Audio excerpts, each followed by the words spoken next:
पूरे पूरे चूहे लागल प्यारे धनिया, पूरे पूरे चूहे लागल प्यारे धनिया।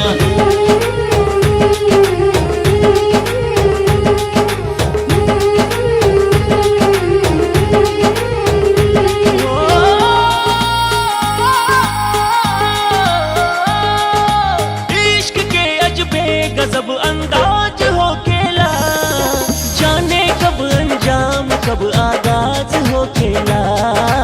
इश्क के अलगे अपन रिवाज हो केला। अगहन में अदहन नियान देह ढबकावला, अपना सोनहिया के आँच से हो।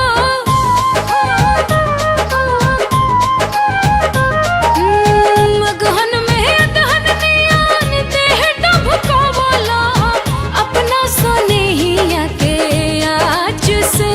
ए पुस में रूस गैलू खुश हम कैनी, तोहे अकबरिया में दाब के हो।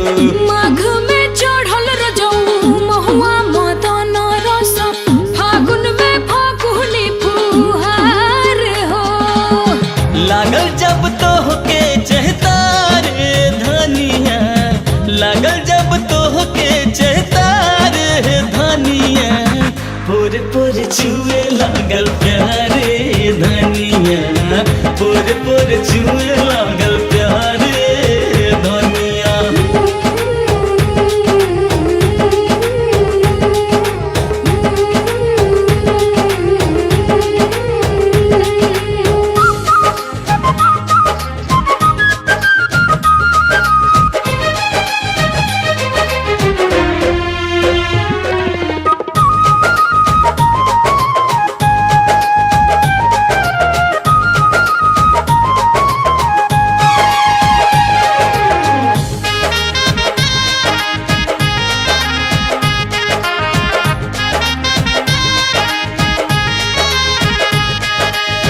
जब उन्माद हो बेधे बैसखुआ, धीरे धीरे उमकता देह जी हो।